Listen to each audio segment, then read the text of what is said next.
Hi, so I'm just gonna talk about what I got from the projects and from doing the interviews. So what we covered in class, I feel like was like kind of up to the period right before my grandparents were younger or like were born. So it was cool, not cool, but interesting, informative to see how like the effects of what we learned about, like how that ended up over the next few years, because I feel like that was around the time of like the civil rights movement, like Martin Luther King. So seeing like what we learned about from like the very like slavery to like the early 1900s mostly, seeing them and hearing what they had to say about like the period right after was cool, because I knew what caused it almost, or like what was happening right before them. But I asked them questions about like their early life in Texas, and they both mentioned that segregation was very much in effect when they were growing up. And my papa mentioned that because of the differences in like the white side versus the black side of town, they both mentioned that it was very different on either side of the town. Like the white people had better everything, and the black people got all of the hand-me-downs and the used stuff that the whites didn't want anymore. But papa specifically mentioned that because of that, it made you feel like that's what you deserved if you were black. It made you feel like you were lesser. And that reminded me of that documentary that we watched that had the doll test. Oh my god, I cried, I think, when we watched that in class. But it was like the kids choosing the person asking, oh, which doll is the pretty doll? And then the kids choose the white doll, even if they're black. And which doll is the smarter doll, and they choose the white one even if they're black. Like, it's just so, at such a small age, and that experiment was done way later than they were living, so it's just, it reminded me a lot of that, and it was really sad to hear. But it just reinforced how unequal it was. Even though it was like separate but equal, it was not equal at all. And yeah. But my grandma also mentioned that because they were given less things, they had to learn to live on their own and make do with what they can, which helped them form community, which throughout what we've learned, it seems to be a pattern that they're always trying to form community, because I don't know, safety in numbers, comfort, like there's a bunch of different reasons, but that hasn't changed, and that didn't change up until the point that my grandparents were younger. So, and then I did a few sections that were focused specifically on papa and then focused on my grandma. So for papa, I found it interesting that he originally wanted to be an architect, but his course changed because he joined the military and he wanted to get education through the military, which at the point he was at, it may have felt like that was the only way he could get education as like a young black man. The black people didn't have a lot of things, and they were not as well off as white people, and college is expensive, so it's completely understandable that he would want to use that opportunity to do that. But he also mentioned that he ended up staying in the military for 20 years because of the stability, and the ability or potential for going higher up, which I think is also so important because I don't know for sure if it's because he was black or is black, but stability is really important. And like when you grow up in a society that's always trying to take things away from you, when you have the chance to hold on to something for a long time, or I don't know, like when you have that chance for stability, it's a lot more appealing than taking a risk. especially since he was like newly married and had children. So yeah. I also was very impressed with how high he got up. I had no idea before this that he got so high up in the military. I don't know how like ranking works or anything, but for how short of a time he was there, his ability to go so high and the fact that he was Black and still able to get that high is really impressive. But even he acknowledged, and then my grandma later acknowledged, that he could have gone much higher if he wasn't Black, if they weren't placing that ceiling above him. And he made it very clear that he faced a lot of prejudice from his, I don't know what they're called, like the other people in the military. And I only have the photo version of it, but I wanted to show this photo. This is my papa. And it's just a bunch of white dudes. Can't imagine how terrifying it must have been being 1,000,000 feet below sea level, just in a submarine with a bunch of white people who you know hate you for being Black. Like, that had to have been so scary, and I really admire him for that. And I also really want to talk about the story. He mentioned that he was the one who took in the transmissions, and he was the one who delivered the news to them that MLK had been assassinated, and all of them cheered, and they got that N-word, like, I can't imagine being isolated, the only Black person on that ship.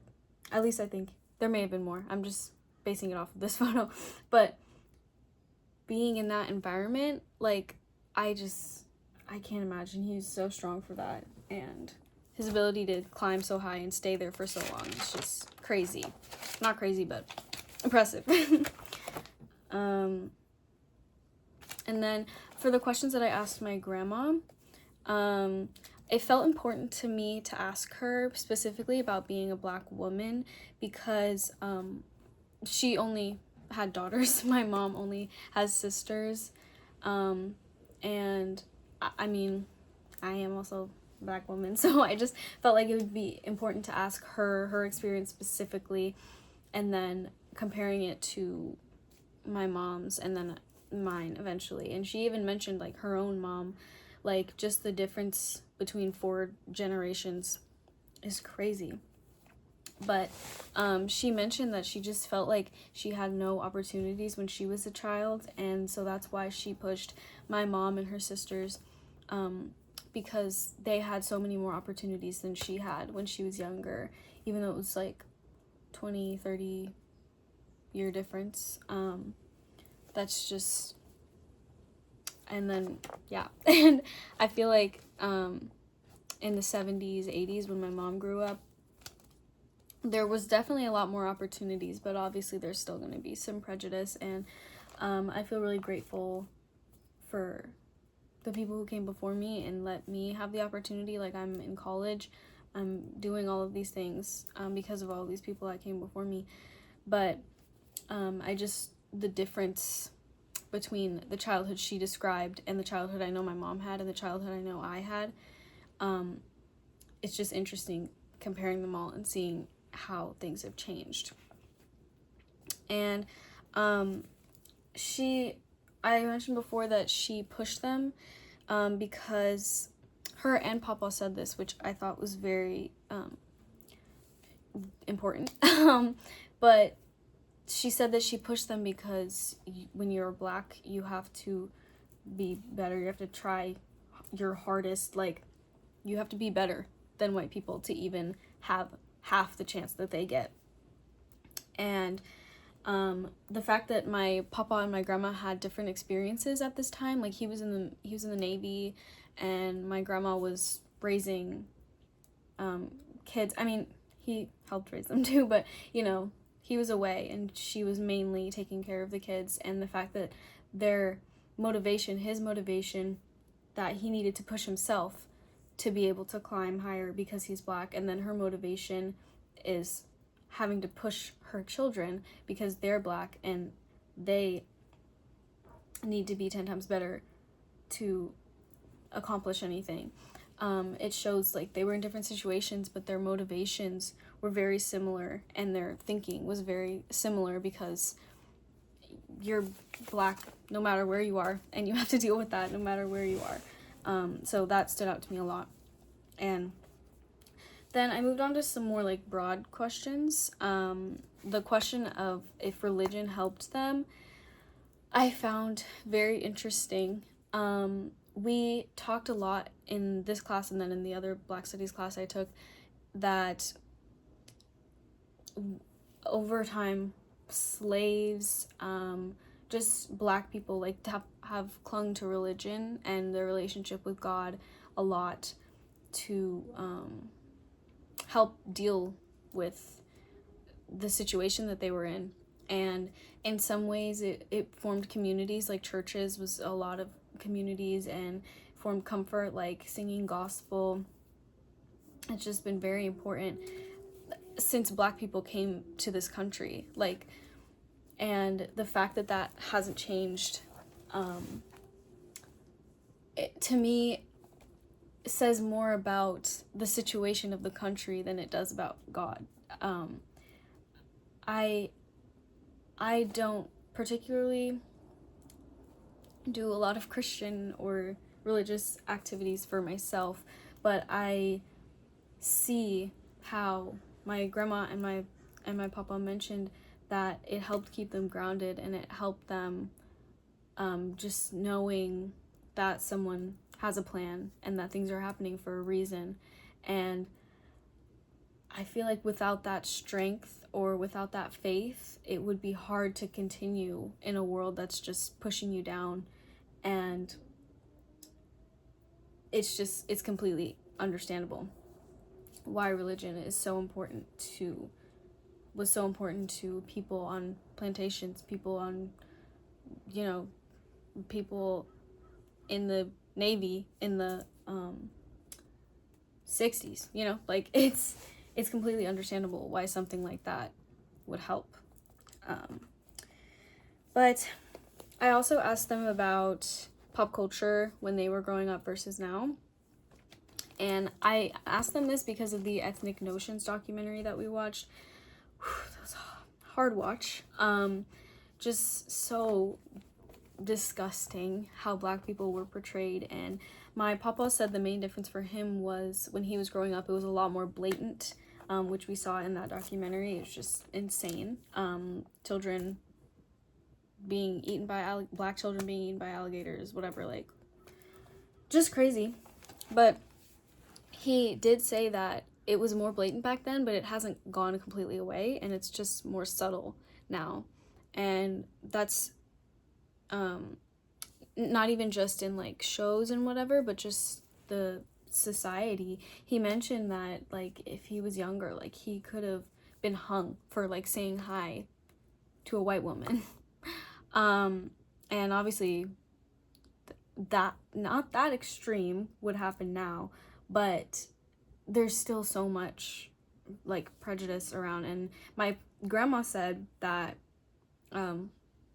even though it was more extreme when she was younger, more blatantly extreme in like tabloids and whatever, it's still to this day people are lying about black people. And I see a lot of like news headlines even now that are like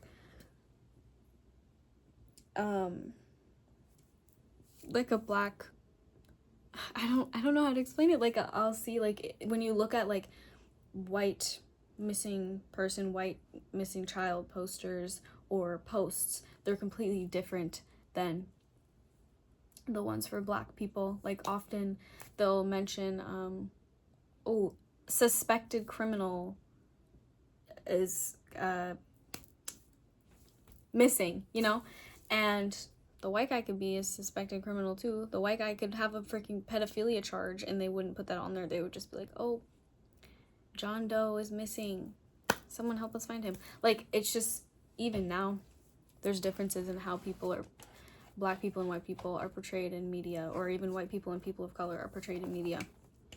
And my grandma also mentioned that with these lies is because they suppress the accomplishments that black people achieve. Like, I watched this video a while ago that was like living a day without the achievements of black people, and it was just like, oh my god, like, you would have no idea how many things around us wouldn't exist if it weren't for black people.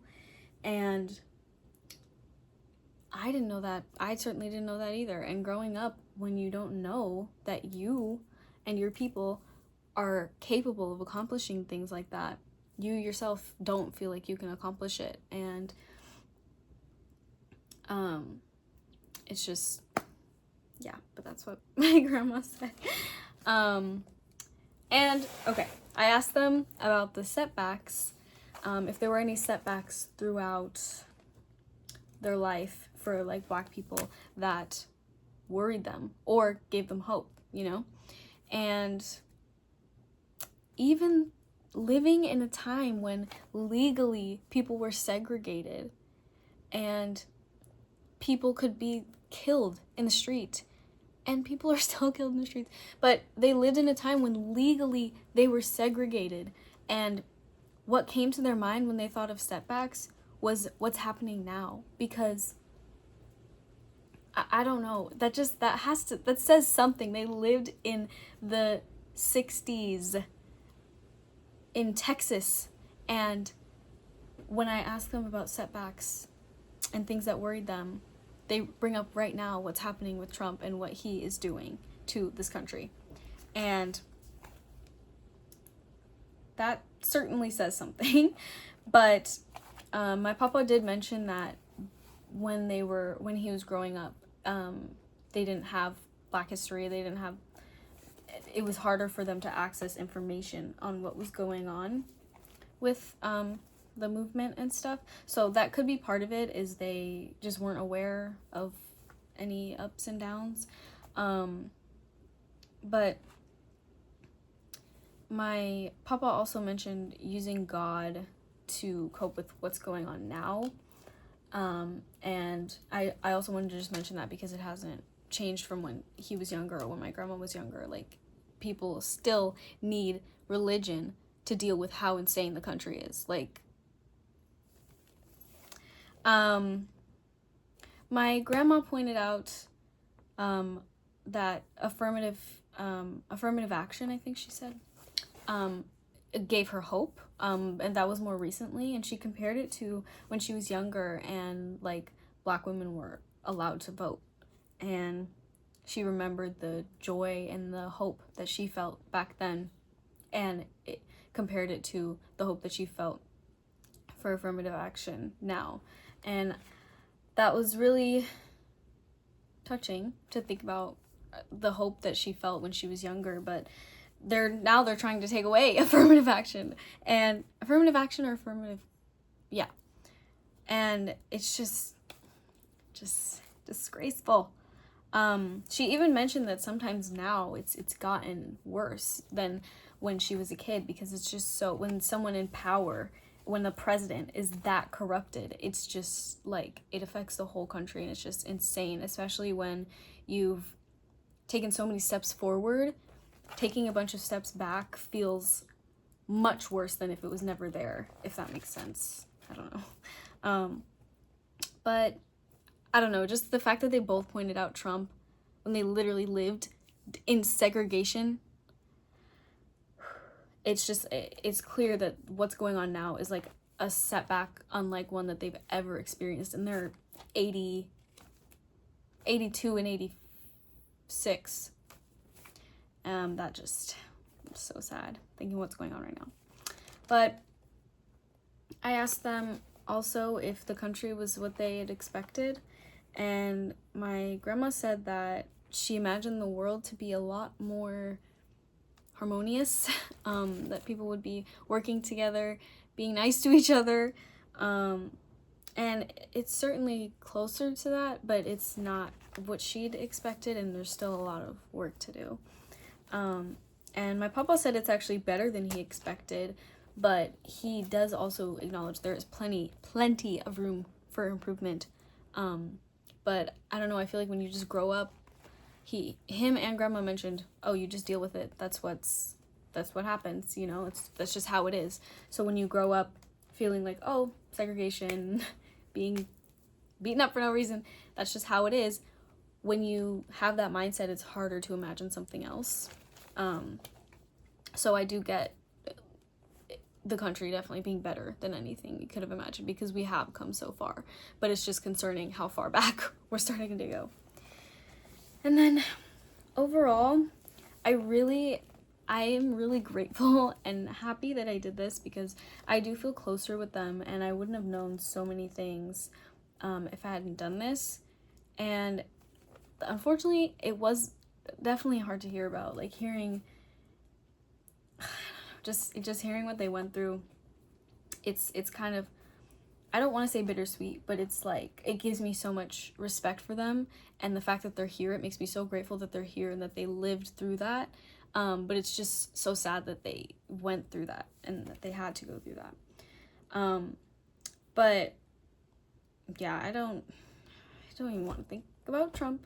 I don't want to talk about Trump, but it's just them mentioning that it's unlike anything that they've felt before. And it's been nearly 100 years, because Trump is nearly 100 years old. And then also them both talking about religion. I mentioned that earlier, but I've just always found that really interesting, because on one hand you can argue, like, if this is happening, how can you think that God exists? And that's kind of where I'm at on the scale, you know, but it is interesting and understandable to see the other side of, I have to believe God exists, because if not, then why is this happening? Like, I have to believe that there's something greater, because otherwise, why am I suffering? Why is anybody suffering? This is unfair. So I understand. And also just seeing here, they said a lot of things that I could relate to, that I know my mom could relate to, I know that my Black friends could relate to, and even, I'm sure it's not as deeply, I don't know, I'm sure it's not as horrible of a feeling, but I've definitely felt less than for being Black. And I know that my mom has, I've heard some of the jokes that people have said about her and my dad, who's white, and it's just, they were saying things that, like, I could still relate to now, and that I know that people still could relate to, and there's this pattern of improvement, but like the feeling, my papa said that at one point, that there's a feeling that doesn't completely go away. And yeah, just seeing these patterns and these resemblances shows us that there's still a lot of work to be done. There's still a lot of work to be done. It's just, Black people, time and again, my grandma and papa both mentioned this, have proved that we can excel. Black people have proved. We watched those videos in class about the HBCUs, and we just, when we're given the opportunity, we can excel. And I feel like either white people know that, and that's why they're not giving us the chance, because they want to stay up here, or for some reason they just don't believe that still. And maybe it's a mixture of both, but there's still a lot to be done if they're saying things and I feel that way, especially if they're pointing out things that are happening now as worse than anything they've ever experienced when they lived in segregated Texas. I'm sorry, I just cannot get over that. Trump is crazy. But yeah, I really enjoyed getting the chance to do this assignment, and to hear about what my grandparents had to say. And it definitely helped me form a deeper connection with the history that we learned about. And it's just, it's it gives me hope because I've seen how far that we've come, but it's also just devastating to think of where we are right now sometimes. So yeah.